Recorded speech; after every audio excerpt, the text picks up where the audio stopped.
What's going on What's going on YouTube? It's your boy Peacemaker back on another video. I know I said I wasn't gonna do any more what is going on with me today? I know I said I wasn't gonna do any more Skull and Bones videos until next season. But since they extended the season, I did kind of come up with some new ideas that I want to put out there before the next season starts. And what I'm gonna do, I'm gonna actually show y'all a short clip. I want to say short, well, reasonable clip of the DPS of this build. And honestly, I'm kind of surprised I overlooked it myself. But let's get right into the clips, and I'll see y'all right after the clips.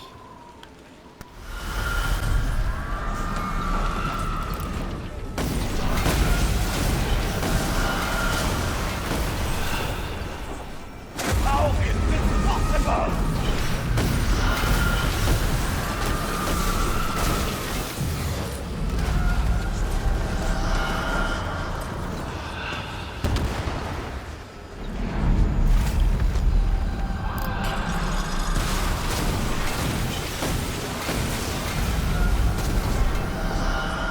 Do not think you can rejoice!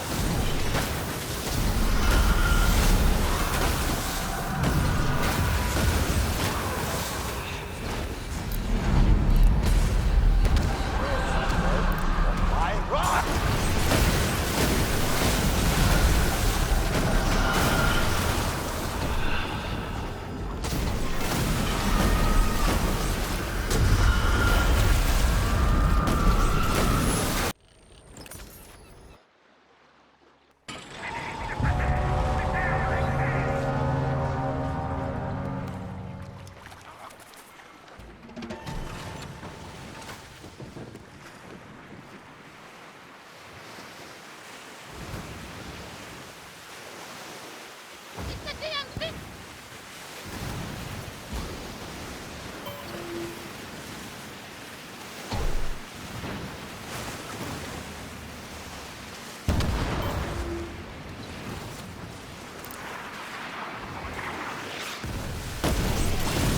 Fire at will! Let them eat our legs!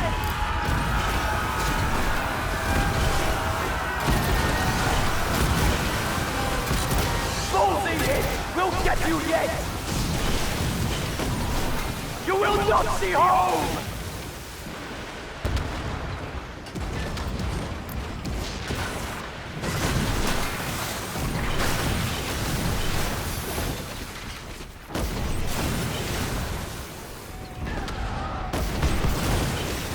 Give them hell on my mark!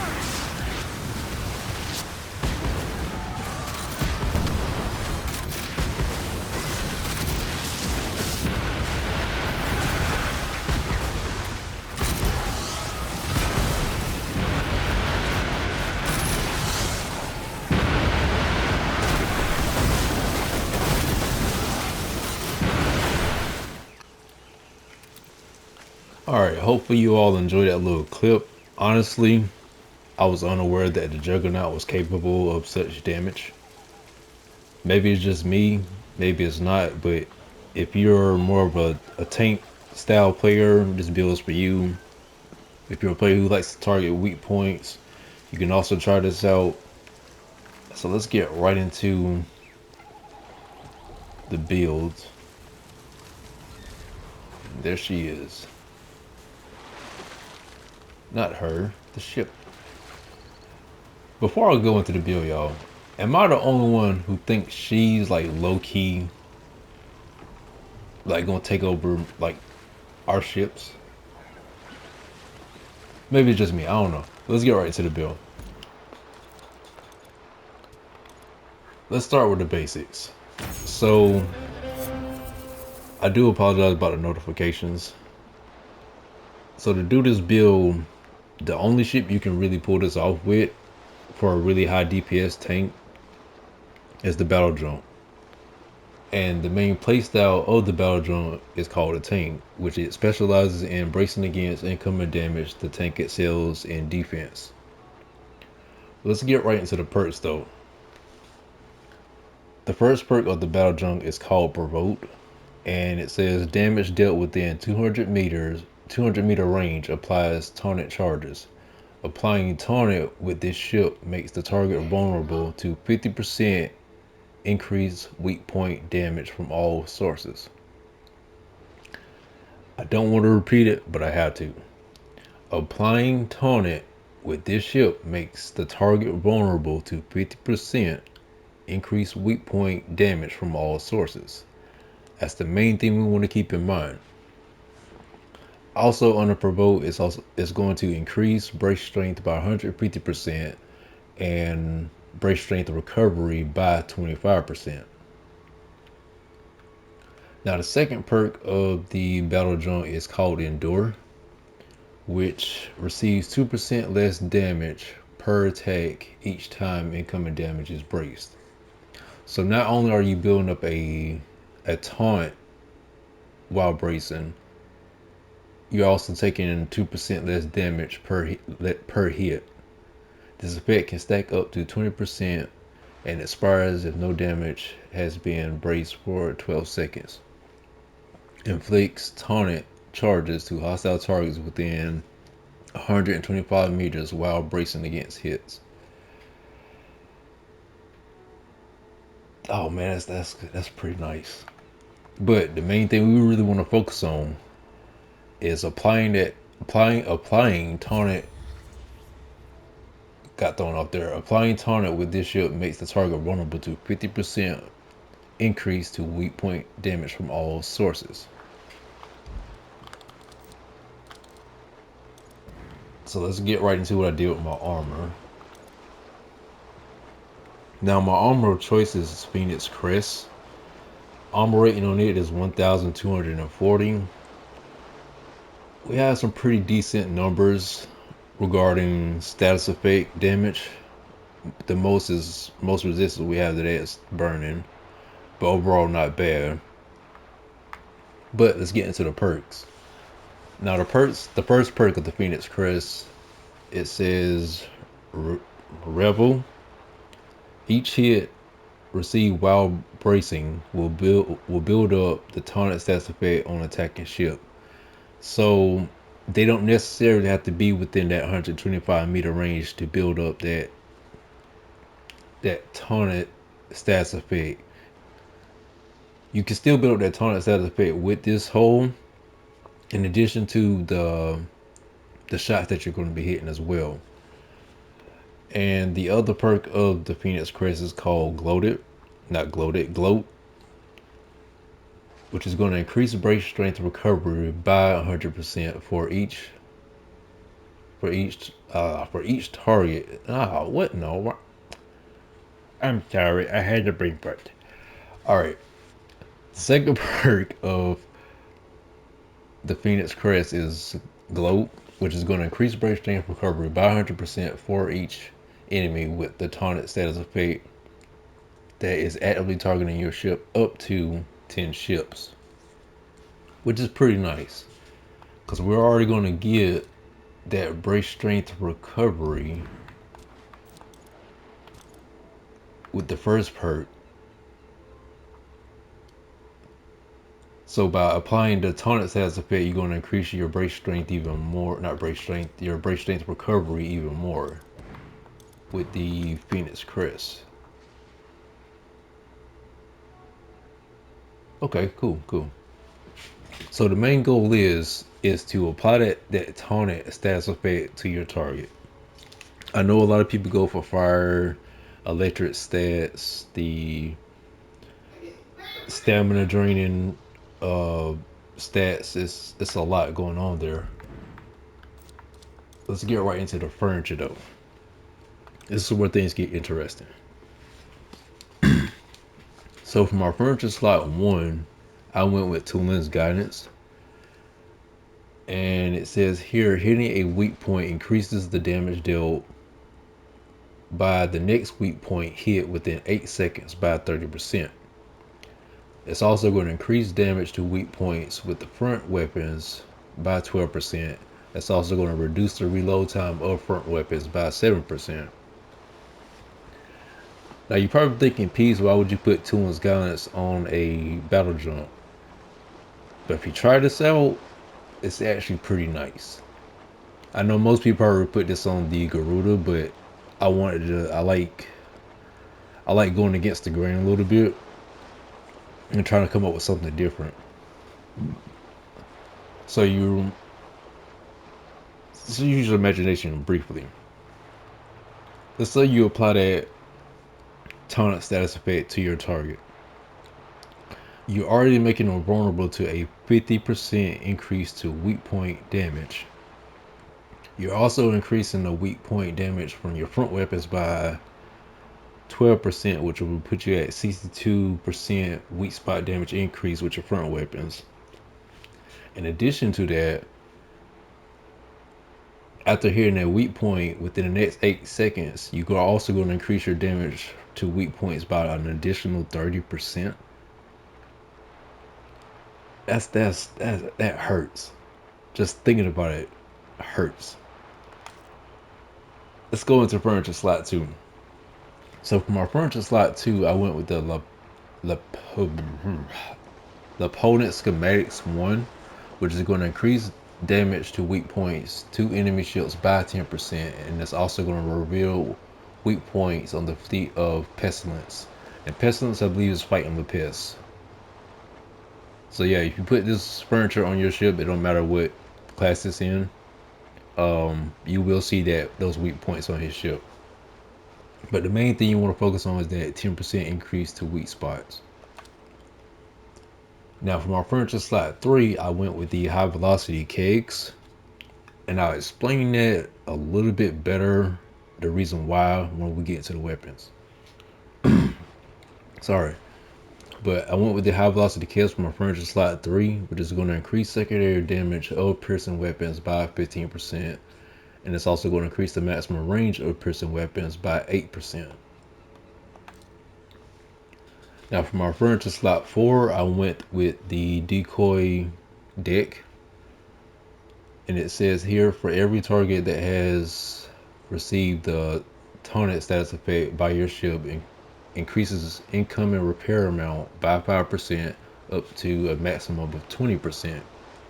It's also going to increase the charge rate of your taunted status effect on enemy ships by 7%, and it's also going to increase the threat generation by 7%. Now with that 7% increase with the threat generation, that mainly applies to PvE. So if you do this build and you do it in PvE, and you're going against like an elite captain, they are going to target you more. Just be aware of that. But the damage output that you're going to be applying to their weak points is going to make up for that. So for my furniture slot 5, I went with the Brewers, the Brewers Powder House 1. And the main purpose of it is going to increase the area of effect radius of mortar by 7%. And it's also going to reduce the reload time of mortar by 5%. Now this is optional. You don't have to do it exactly the way I did it. Maybe you know something I don't know. You could run Kinkel's Laboratory 1, which is going to increase the area of effect radius of the mortar by 5%. It's also going to increase your armor rating equipped by 5%. It's also going to increase your damage to structures by 5%. But again, with that, you want to apply that taunted status effect, because you want that 50% increase the vulnerability to the weak points. So I went with this here for that boosted reload, because the more I can apply that taunted status effect to you, the more vulnerable you are to those weak points. And I'll explain that one here when we get to the weapons as well. Not furniture, but the weapons. And you all know, if you've been watching me for a little while, Maintenance Forge is a must on most of my ships. Maintenance Forge 1 is going to restore 1% super damage per second while out of combat. Now let's get into the manifestation of all of this. Your weapons. Now for my my port, starboard. You can also put these on your stern. I just did the Phoenix Talons kind of as a little experiment. But my weapon of choice is the Nescars all around. And the main perk of it is the Gauzy Mending, which 5% of damage dealt from this weapon restores whole health. When a weak point is hit, the repair amount is multiplied by 700%. Since we're going for weak points anyway, and we're going to apply that taunt status effect to add an additional 50% to those weak points, on top of our Tooling's guidance, on top of our the weak point schematics.